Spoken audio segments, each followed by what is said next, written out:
so glad that you're here. Some people are looking at me like you're not the one that's supposed to be up there right now. I know. Oh, that was a time thing. Yeah, we're just kind of going casual this Wednesday morning. We were a little bit behind, so I apologize for that, but we have two awesome companies that are super excited to present to y'all, and we're excited to have them. Before we get there, though, I do want to,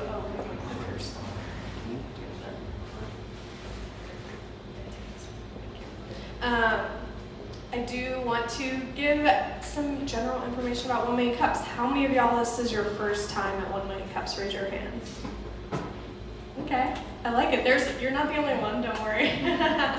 Well, we are glad to have y'all. Welcome. A little bit of background information about 1 Million Cups. 1 Million Cups is an initiative of the Kauffman Foundation.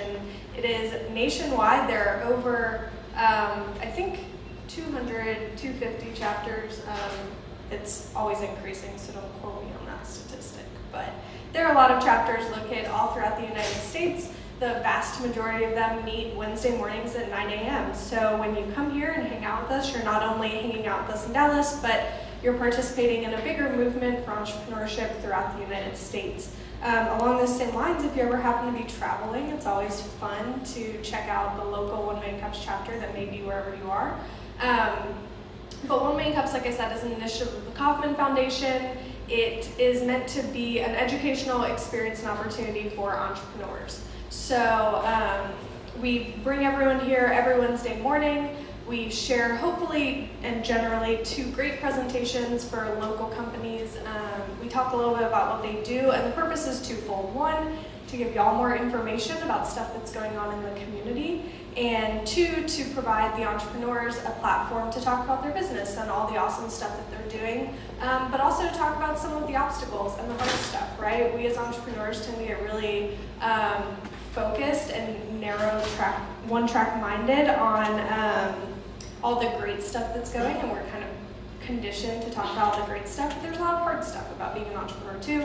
There are a lot of obstacles that we face, and so this is a platform to give entrepreneurs a space to be honest about all of those things and to learn from each other.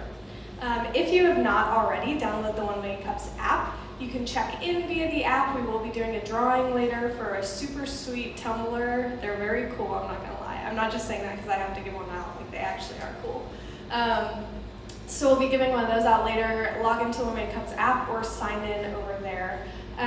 The 1 Million Cups app is how you keep up with everything that's going on with the Dallas chapter, that and the 1 Million Cups website. So, nope, these are not our presenters for today because this is last week's slide deck, but we have 2 awesome companies that are presenting, Cuffed Up and Policy Pickers. So we're excited to have those. I'm going to go back to the general slide for 1 second. It's a week of transition. If anyone's friends with Isabel, don't tell her that this is how it's going, okay? Or you text her, it's going swimmingly, we didn't notice any differences, it's fine. We do want to say a quick thank you to our sponsors, our video and photography sponsor, Michael K. Bruner. He's done an awesome job. This is actually his last week with us, and we're so thankful to have had him for almost 2 years, man, right? More? Like 5 years, okay, since the beginning. He's been with 1 Million Cups Dallas for a long time, so we're thankful to him and all the work he's put in, and thankful for all the awesome videos. If you miss a week or if you want to watch a presentation again, they're all available on YouTube and online, so be sure to check those out. Some of the presenters are like, this is being recorded? Yeah, forever. It's going to be great. You're going to be fun. We also want to thank our venue sponsors, Capital Factory and The Deck. Capital Factory also provides our coffee, or is providing our coffee this week, so we want to say an extra special thanks to them. We'll give them a chance to come up and introduce themselves and talk more about what Cap Factory and The Deck do later on. Also, if you want to stick around after, there is free co-working every Wednesday, so you're free to hang out, work in any of the common spaces downstairs, and they will be doing tours after, so we'll give you more information on that after the presentations. Without further ado, we're running a little late, so I'm going to skip over some of the formalities. I apologize. If you want to talk about something I didn't address, feel free to come find me or Jasmine or any of the team members afterwards. We're always happy to chat. And I'm going to hand this over to Cuffed Up for their presentation. So give us 1 second to get pulled up.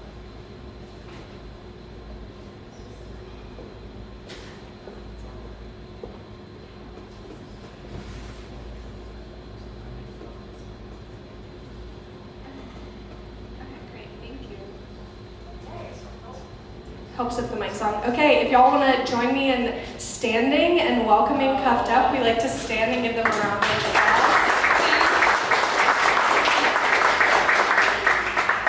Thanks, guys. Y'all are up. All right.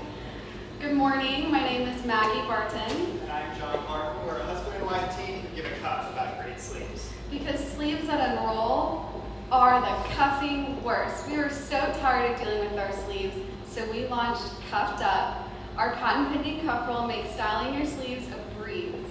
Just pop, fold, and tuck to get sleeve styles that'll have you saying, Cuff yeah. Even better, you'll be able to create new sleeve styles and get more value out of your current closet. Cuffed Up is unisex and it works on shirts, jackets, sweaters, even your pants. We just launched last November and we're so excited to be here today. And you might be thinking, is rolling your sleeves really a big enough problem to merit creating an entire product? And I'm here to tell you, yes, absolutely. It started out as a personal problem for me because my shirts and a lot of women's shirts are silky and there's no way that they're gonna stay rolled or styled or pushed up on my arm. They're gonna come down throughout the day. So there's nothing out there. The closest thing you can find is rubber bands, which when you put those on your arms, they cut your circulation off and they can damage your clothing. But then we started thinking, what about the guys? How big of an issue is it for men? So let me just show you an example right here. On the left, no cuffed up. On the right, cuffed up. It makes your shirts look so much cleaner, crisper, more professional, and a fun statistic is, according to Cosmopolitan and Women's Health, forearms are the sexiest part of a guy's body above a six-pack. So you don't have to go to the gym as often. You're welcome. Yes, and when you put cuffed up on, it can show off your arms, it can make them look bigger, it just looks so much sexier. But it's not just all fun and games. Rolling your sleeves can be a matter of life or death, honestly. According to the National Association for Fire Safety, 1 in 5 fires when you're cooking that start from your sleeves catching end in death. It is the most deadly cooking disaster. So it's no surprise that our customers are mostly women who are 45 and older who like to host a lot of dinner parties. They're cooking in the kitchen. They want to keep their outfits clean. They want to look great and they want to stay safe. You can just go to the next slide. So it's not just keeping your sleeves rolled. This really evolved to be a styling tool. There's so many different ways you can wear your sleeves by using it. And it really opens up so many more possibilities to your wardrobe. So why don't you tell them a little bit more about how it actually works? Yeah, so Cuffed Up is unisex and one size fits all. We put a lot of time and effort into down to the millimeter to design the product, even though it may look very simple. It's actually contoured and weighted on the end so that it forms appropriately to the different sizes of forearms. And it comes in black and white so that it will go underneath lighter or darker materials, especially keeping women in mind for their sheer materials. And on the bottom, all those the graphics and the logo are actually raised to grip your clothing and hold it in place throughout the day. It's available on our website for $20 a pair. But we also sell in stores. Yes. So we're carried now in over 60 stores since this slide was made. We've sold a couple thousand pairs since just last November. Our first really proof of concept was testing it in Stanley Korshak, and we sold out there in a week. And so that proved to us that Cuffed Up can hold its own next to really high-end designer labels. We do a lot of trunk shows with high-end fashion brands, and we've been featured in a lot of press in the Dallas area, and we've also gotten some national press. And what's the most surprising thing is the average woman will buy 3 pairs at a time. She'll buy the black and white for herself and then a pair for her husband because she wants him to look nicer. And we've had women come in and buy 20 or more pairs at a time because they're great gift items. So that's been really exciting to see, and we're doing lots of events as well. So we have one coming up with J. Crew Men's Shop, and this is a give back event for a cause that we're really passionate about. There's a charity in Dallas called One Man's Treasure, And what they do is they donate business casual clothing to men who've been released from prison so that they can go get job interviews. And they also give them resources like training and support. And they have had huge success. The average, for their clients, there's a 50% less chance they're going to return to prison because they're able to get their career going. So we really believe in the power of dressing well, and just the evidence of that right there. So that's on March 9th, next Saturday from 2 to 5 p.m. We're going to have free drinks, fashion tips. It's going to be a lot of fun. And if you want, we have like invitations over there so you can get more information. So how can you get involved with Cuffed Up and what we're doing? Right now we're primarily focused on sales. How do we get into more stores? How do we get in front of the right customers? So any experience selling retail goods, we'd love to speak with you further about that. We're obviously looking for PR and event opportunities. We love getting out and getting the product in front of people, and we're looking for restaurant and corporate gifts, yes, for the product. And finally, we're always open to feedback, obviously, so feel free to follow us on Instagram, or you can reach out to Maggie directly about different ways to get involved. Thanks, guys. Come over and see us after. We have samples to play with. So hope y'all ready to get cuffed. Thanks.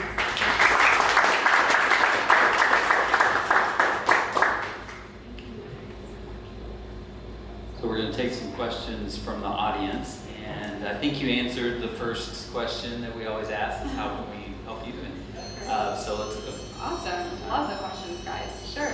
We'll just work really this way. Go ahead. Yeah, hold on one second. We're going to ask not to ask questions until we have the mic, just because we're recording and we want to make sure it's all captured. Okay. Sorry. No, you're fine. So my question is regarding, I love the product, congratulations. My question is regarding the pricing. How do you come up with the pricing? And then you made a statement at the end of your presentation regarding your go-to-market and channels, including corporate gifts. So how do you think that, I'm interested in pricing for sure, but how would that really affect the positioning of your product if you stay clear, or move into corporate gifting as opposed to traditional channels? Because I think that may affect, in my opinion. I want to hear your thoughts about that. Yeah, that's a really great question. So to address the first part of that is the pricing. We thought, $19.99, $20 is a great impulse buy price point. And we've had some stores request that we raise it to $24.99, but we're really adamant about $20 because it's just an easy buy-in without making the product look cheap.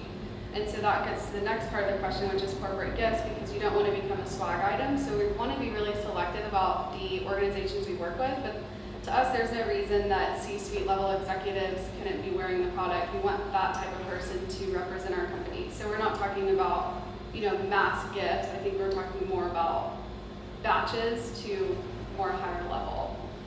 But we're not branding as a corporation. Okay, thank you. That's great Okay, advice. So the most important thing, what is today's special price? Today's special price, well, if you get 2 pairs, you can save 10%. You get black and white. All right, well, seriously, are you protected by a patent of any sort? Yes, we Yes. filed the patent before we actually started going to manufacture it. We kind of worked through all of the product refinement and filed our patent. Patents on what? It's a utility patent, so it's on the actual function and down to, we've gotten some parameters and stuff that encompass the different product variations. Yeah, like something that you put on your cuff to hold your sleeve up. So it's a utility patent. Question back. Great presentation. As you can see, I'd probably be one of your first users. Yeah. So my question was a little related to how you're marketing in the retail space. Right now, you've demonstrated how well the product works and what exactly it does. But in the retail space, now that you're in about 60 locations, you said, how do the customers know when they're walking through the aisle that this does what you said it does? Yes, great question. So we work right now, we're with smaller store locations where we're usually doing business with the actual business owner. We're not in a Target where they're just browsing the aisle, and it's usually placed at checkout or it's placed in the dressing room, so the customer naturally might be in the dressing room and have trouble with their sleeves styling it in the room, and the associate will be like, hey, you know, here's this product, or they'll bring it up at checkout.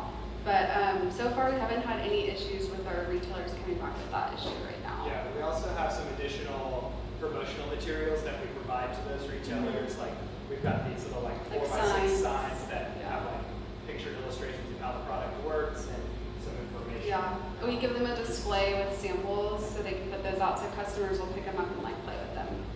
But yeah, great question though. All right, so I got 2 questions, but first off, you guys did an awesome job. Oh gosh, thanks. And so my first question is, do you have any competition out there now? Is there anybody competing with you guys that's doing something similar? And my second question is, what does scaling look like for you? Will it just be the cuff product, or is there bigger things? That's a great question. Yeah, so in terms of competition, having the scope of what Cuffed Up works on, no, there's not really competition out there, because this works on everything from your silks to your denim jackets and your sweaters. I even actually up in my jeans today because I'm a good even roll. And the only thing that they have is like. Yeah, the only competition out there is really, it's kind of this like button extender thing that attaches here. And so that only works on button downs. And then this other thing that's kind of like glorified shelf liner that doesn't really do anything. It just tries to make it more stiff, but it's only designed for this kind of shirt, which is very limiting. And then for scaling, that's a great question. There's so many different routes that we're looking into. I mean, we have ideas of going, you know, into all the J. Crew stores or into all the Nordstrom stores. We have QVC is something we're looking into. Right, and then we're working on some variations in terms of like one that's like specifically designed for pants, like this one as well pants, but doing one that's more specific. Like a skinny, you know, the hipster roll, like where they barely roll it. We want to do one like that. And then doing versions for kids as well, because we've had a lot of moms say we buy our kids clothes a little big so they can grow into them. And we want to create a product that will help them kind of keep their kids with things that they're so. Good question. Hi. Can you tell us about your background, how you got into this, and then also your current team or the team you're looking to build? To his question about scaling. Good question. Well, we met in college in the entrepreneurship program, so we've always had a really big passion for learning about entrepreneurship. And I worked at David Yurman in merchandising for a little while, and we ended up starting our own business that wasn't this business, it was like an entrepreneurship education business. And we were able to kind of generate some revenue with that, but it wasn't enough for us. So we had to go back to, you know, corporate job lifestyle, and that's when I started wearing more button-down shirts. That sparked the idea. And we took all of our experience from the first business and what didn't go well with that and applied it to this, but then he has a design background. Yeah, so I also, in addition to a degree in entrepreneurship, I have a degree in design, and so I was able to handle a lot of the product development.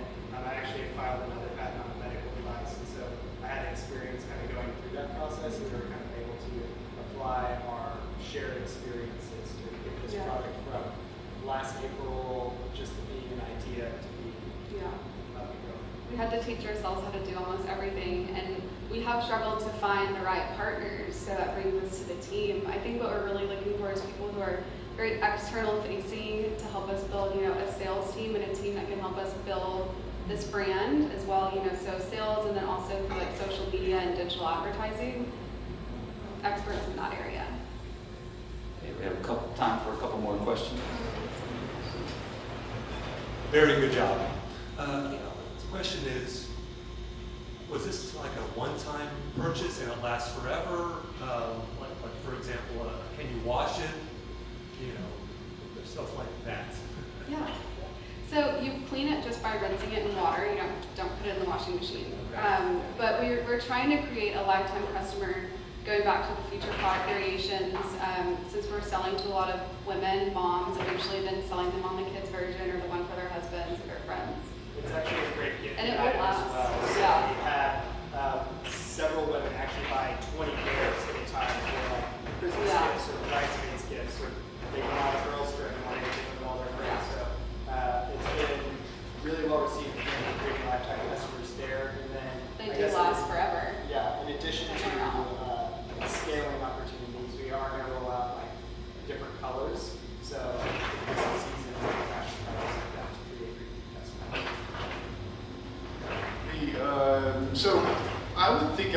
this would be something that would help the salespeople at the retail location actually sell more stuff. Do you have, this may be hard to find or generate, do you have information, data, even anecdotal about them being able to sell more clothing simply because they've got this is an option to enhance the look? Yes, I'm so glad you asked that question because that is our primary selling point to apparel stores. Yeah, women will leave stuff in the dressing room all the time. We're working on collecting the statistic about what % of women will leave something in the dressing room just because of the sleeve, but from what we've started to gather, it's upwards to like 80 to 90% of women. So I don't know exactly how that translates into retail dollars, but we're working on that. That's absolutely correct, yeah. All right, well, thank you so much for your presentation. Thank This is you. the time we have today. If you have any more questions or comments, please connect with them on the app. And so, Come see it. Thanks. Oh, thanks. Appreciate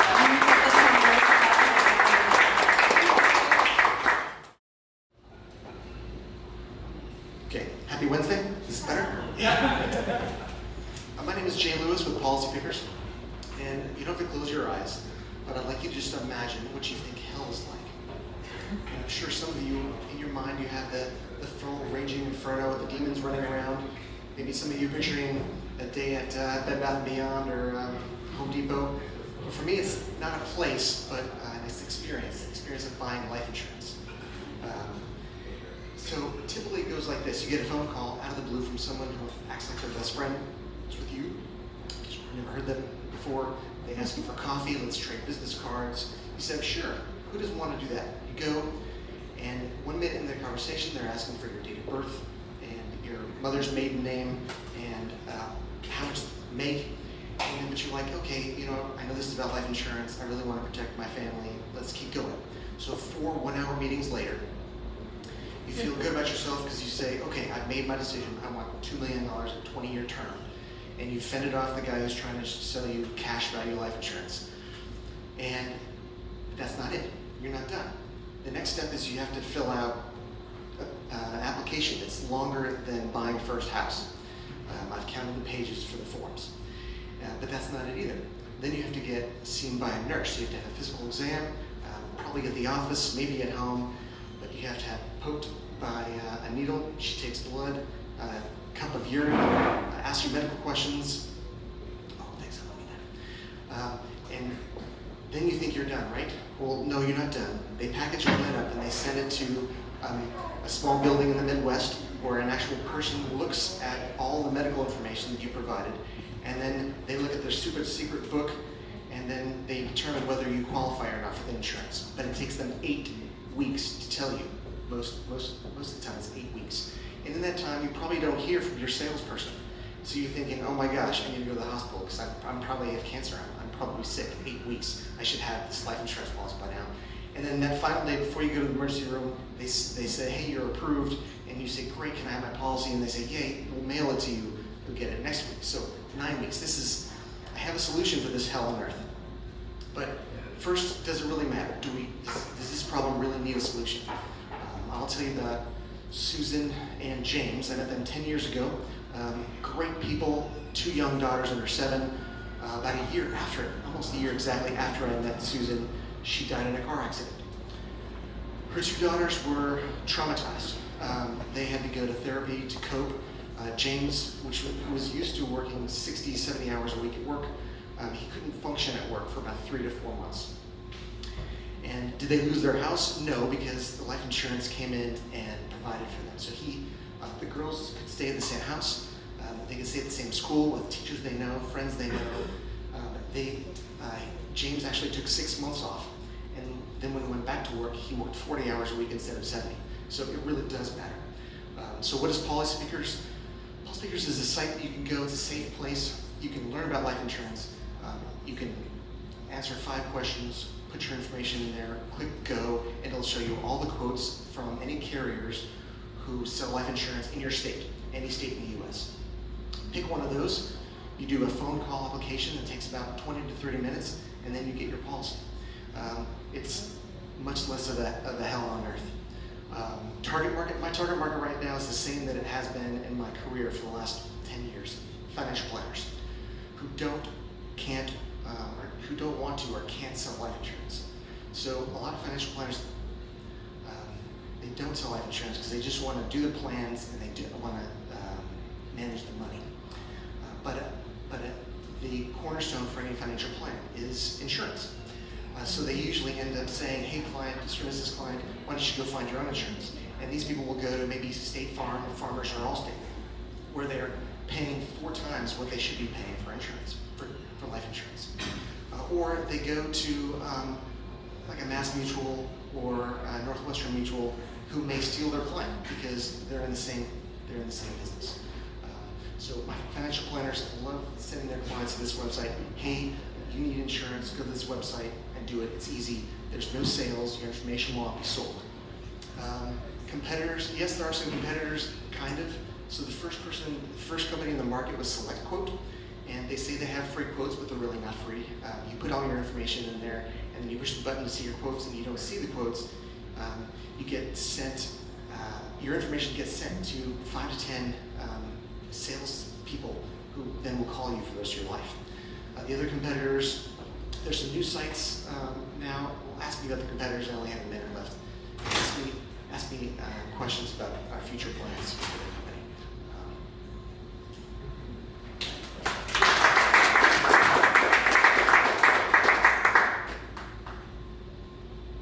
Okay, thank you so much. We'll have some question and answer. First question that we always ask of the presenters is, how can the community help you in your business?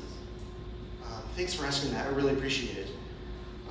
Help for me would be introductions to financial planners who don't want to or can't sell life insurance. We're at the point where we're just trying to grow our financial planner base anywhere in the country. Yeah.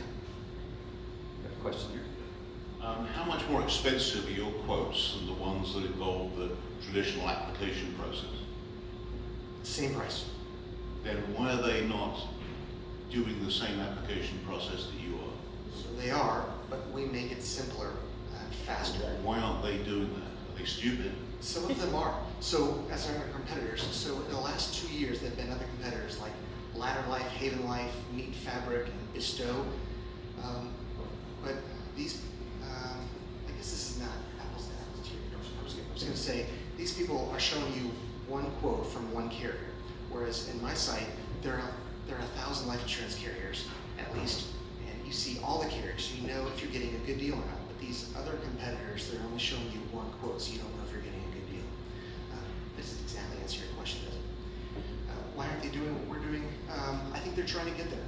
But life insurance is an old, stodgy industry. And don't you have some kind of technology that gives you an advantage? Right now, I mean, no, not right now. I can't see then why there aren't sort of 50 people competing with you, making it that easy. Sounds like there's a gap in the market. Usually if I hear there's a gap in the market, I'm suspicious, because there shouldn't be. There should be somebody out there who wants profits badly enough, they'll jump into that market. I've been asking myself that question. I've been in insurance for 15 years, and there are only maybe 10 competitors. And then, Hi. To add to what the gentleman asked you, I think that a more generic question is, even if you don't have a technology advantage, what would be your competitive advantage? And if you feel that you don't have one right now, what will be? What is going to put you ahead of your competitor? How are you going to scale? What is going to give you that edge? So, I don't have a competitive advantage right now, but I have a different target market. So, our probably biggest competitor is Policy Genius, and their marketing is the masses. They do exactly what we do. But my target market is financial planners. These are financial planners who are dying for somebody to trust, to give their clients to, who won't steal their clients or sell them stuff that they don't need. I am developing a competitive advantage. So my dream is to have life insurance be as easy as buying a book on Kindle, on Amazon Kindle. It should be that easy. You should be able to pay for a credit card and get it via email. But that does not exist. That ultimately we're going to either start or buy an insurance company, and and we're going to start offering that product where you can get it immediately without having to wait 8 weeks, and even without having to get a physical exam. Just a quick follow-up. Why doesn't it exist? Why doesn't it exist? I don't know. I think it's because insurance companies are really old and stodgy. They change very slowly. There's also underwriting. Yes, Right? So- yes. And that underwriting is not driven by AI. It's a person. There are just desks and cubicles and just real people looking at paper applications, and now they're probably online, but there's just people doing underwriting right now. It should be all automated, but it's not. All right, and I got 2 questions for you. The first one is, how do you guys make, and you're the owner, right? Yes. Yeah, so how do you guys make money? And the second question is, why are you targeting the financial planners? Why not just, target the mass? Why target that small market? Good question. So we make money by the insurance carriers pay us commission. Every time we sell a policy, we get a percentage of whatever the person buys the first year. That's how life insurance works. Your second question is, Why the financial planners? Why not open yeah, it to okay. the market? Thank you. So financial planner. So I could go mass market, but I need a lot of money, right? To get TV ads, radio. I could do it word of mouth, like I first started my career. But it's much easier to find a financial planner that has 400 clients, or find every financial planner in the company and the country that each has 400 clients or more, and have them transfer their trust the client already has to our website. It's a much easier sale. I have a 99% closing ratio because I already have built-in trust because the financial planner says, hey, trust this guy, he's going to do great for you. That's why. Thank you. Thanks for your presentation. Something that also is known for 1 Million Cubs, my understanding is to give some feedback. So may I give some suggestions? Yeah, please. Based on what I heard. Your presentation started with describing how hell it is for a consumer to acquire life insurance. And then you moved on to say that your target market is the financial planner. And questions were around whether you should sell to the masses or not, and you indicated that it's raising funds. I would really suggest that you revisit who exactly you are.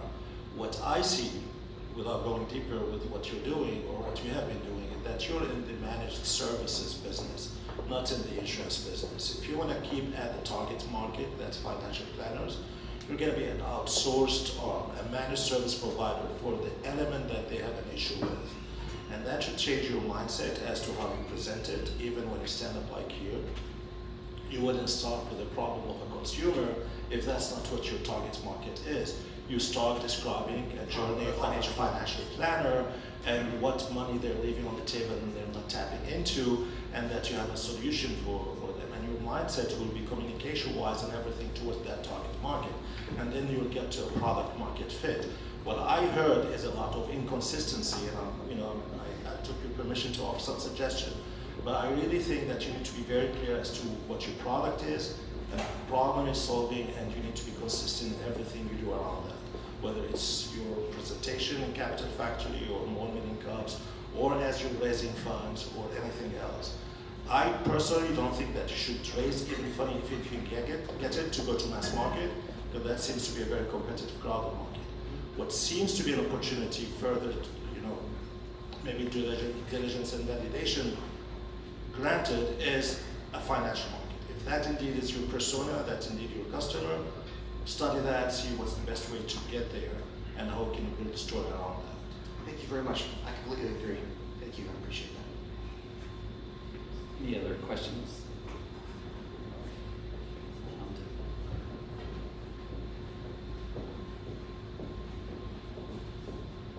Yeah, great presentation.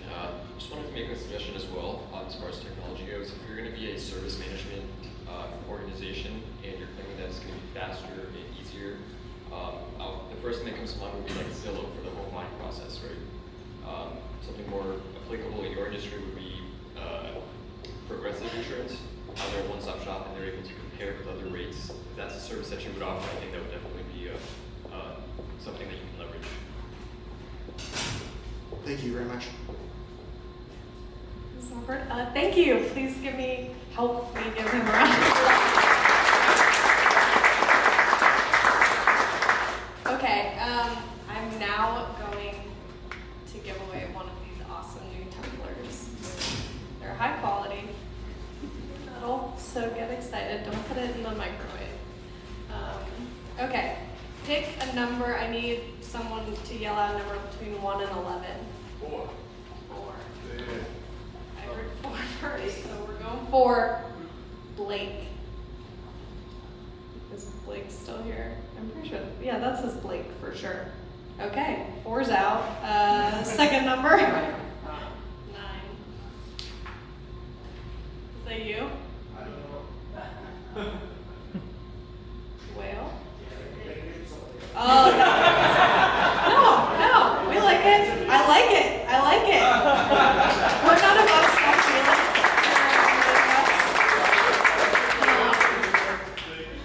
I appreciate y'all sticking with us this week. It's been a little bit of a transition week with Isabel leaving us last week and launch day of W&I taking over this week, so we appreciate your patience with us as we complete that process.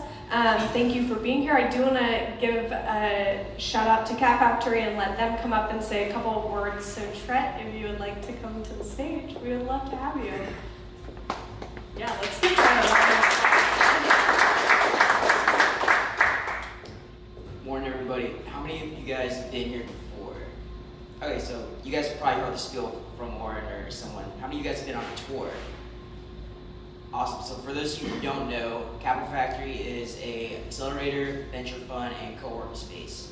So we partner with the deck here, and our goal is to be the center of gravity for North Texas entrepreneur now, and then eventually be the center of gravity for entrepreneurs in the entire state of Texas. And that's pretty much it. You killed it. I feel like they got that. And the enthusiasm was overwhelming, right? We do want to mention that 1 Million Cups Dallas will be doing a special edition at Startup Week. That's the first week in April. So that Wednesday morning, we will be incorporating and involving ourselves with Dallas Startup Week. So get excited for that. It's going to be awesome. We'll provide more details as we get closer. Like I said, it's not till the first week of April, but we want to get it on your calendars and on your radars. Other than that, feel free and please come up and talk to any of the organizers if you have questions about volunteering, sponsoring, presenting. We are always looking for people to do all of those things. So thank you for being here, and we will see you next week at Wednesday morning at 9 a.m. This is going well. I'm drinking coffee before I